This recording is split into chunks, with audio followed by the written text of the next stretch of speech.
मराठी मॅट्रिमोनीवर मिळतो सगळ्यात जास्त चॉईस। मराठी मॅट्रिमोनीने लाखो स्थळं जुळवली आहेत। यापेक्षा चांगली गोष्ट काय असू शकते? मराठी माणसांची नंबर 1 चॉईस मराठी मॅट्रिमोनी। अखेर स्थानिक स्वराज्य संस्थांच्या निवडणुकांचा बिगुल वाजला। पहिल्या टप्प्यात 246 नगर परिषदा 42 नगर पंचायतींसाठी 2 डिसेंबरला मतदान तर 3 डिसेंबरला निकाल। आचारसंहिता लागू। मतदार याद्या 7 नोव्हेंबरला प्रसिद्ध होणार। 10 ते 17 नोव्हेंबर या काळात नामनिर्देशन अर्ज दाखल करता येणार। 18 नोव्हेंबरला अर्जांची छाननी तर माघारीसाठी 21 नोव्हेंबरची मुदत। संभाव्य दुबार मतदारांबाबत आयोगाकडून विशेष चिन्ह वापरत दक्षता। नावापुढे डबल स्टार असलेल्या मतदारांना एकाच ठिकाणी मतदान करता येणार। मात्र निवडणूक आयोगाकडे बोगस मतदारांची आकडेवारीच नाही।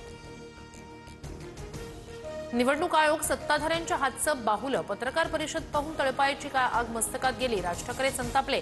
प्रश्नांची उत्तरं देता येत नसतील तर आमचा आयोगाचा उपयोग काय? राज ठाकरेंचा सवाल। लोकसभेचीच यादी सर्व निवडणुकांना लागणार। विरोधकांचा खोटारडेपणा सुरू। निवडणूक आयोगाचं नाव घेऊन सत्ताधाऱ्यांवर जाणीवपूर्वक निशाणा। मंत्री चंद्रशेखर बावनकुळे यांचा हल्लाबोल। मनसे मवियाच्या शिष्टमंडळाची केंद्रीय निवडणूक आयोगासोबत चर्चा। निवडणूक आयोगाला 4 पानांचं पत्र। मात्र आयोगाला मतदार याद्यांवर कारवाई करायची नसल्याचं दिसलं। शिष्टमंडळाचा आरोप। नगरपालिका नगरपंचायत निवडणुकांनंतर महापालिकेच्या हालचाली। 29 महापालिका निवडणुकांसाठी मतदार यादीचा सुधारित कार्यक्रम जाहीर। 22 नोव्हेंबरपर्यंत प्रारूप मतदार याद्यांवर हरकती घेता येणार। स्थानिक स्वराज्य संस्थांच्या आचारसंहितेपूर्वी काही तासात 220 शासन निर्णय जारी। महापालिकांसह नगरपरिषद नगरपंचायतींवर निधीची उधळण। बदल्या नियुक्त्यांना मान्यता देण्याचे निर्णय।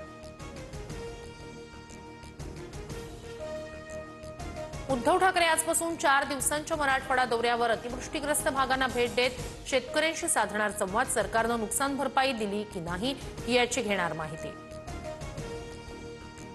सोलापुरातील मोहोळ तालुक्यात केंद्रीय पथकाकडून रात्री अतिवृष्टीग्रस्त भागाची पाहणी। अधिकाऱ्यांशी संवाद साधत जिल्हाधिकाऱ्यांकडून नुकसानीची माहिती घेतली। मुख्यमंत्री फडणवीस, उपमुख्यमंत्री शिंदे आणि शरद पवार आज कोल्हापुरात एकाच मंचावर येणार। पुढारीचे प्रतापसिंह जाधव यांच्या 80व्या वाढदिवस सोहळ्याला हजेरी लावणार। गोव्याचे मुख्यमंत्री प्रमोद सावंतही उपस्थित राहणार।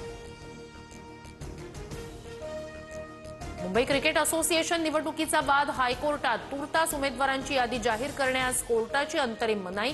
एमसीएच्या माजी कार्यकारिणी सदस्यांमार्फत रिट याचिकेद्वारे निवडणूक प्रक्रियेला आव्हान।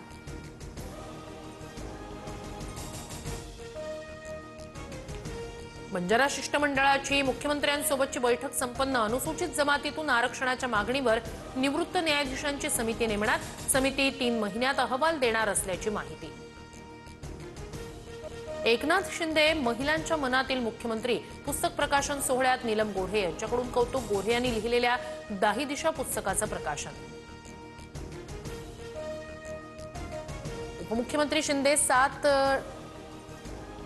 तारखेला बिहार दौऱ्यावर जाणार। सूत्रांची माहिती। फडणवीसांनंतर आता शिंदेही बिहारच्या प्रचारात दिसणार। नवी मुंबई विमानतळाला दिबा पाटील यांचं नाव देण्याची मागणी करणारी याचिका हायकोर्टानं फेटाळली। नागरी विमान वाहतूक मंत्रालयाला निर्देश देण्याचा कोणताही अधिकार नाही। हायकोर्टाचं स्पष्टीकरण।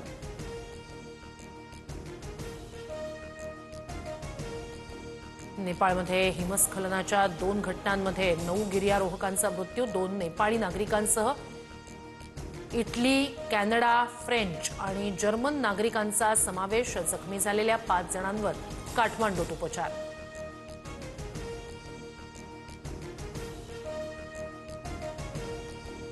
मराठी मॅट्रिमोनीवर मिळतो सगळ्यात जास्त चॉईस। मराठी मॅट्रिमोनीने लाखो स्थळं जुळवली आहेत। यापेक्षा चांगली गोष्ट काय असू शकते? मराठी माणसांची नंबर 1 चॉईस मराठी मॅट्रिमोनी।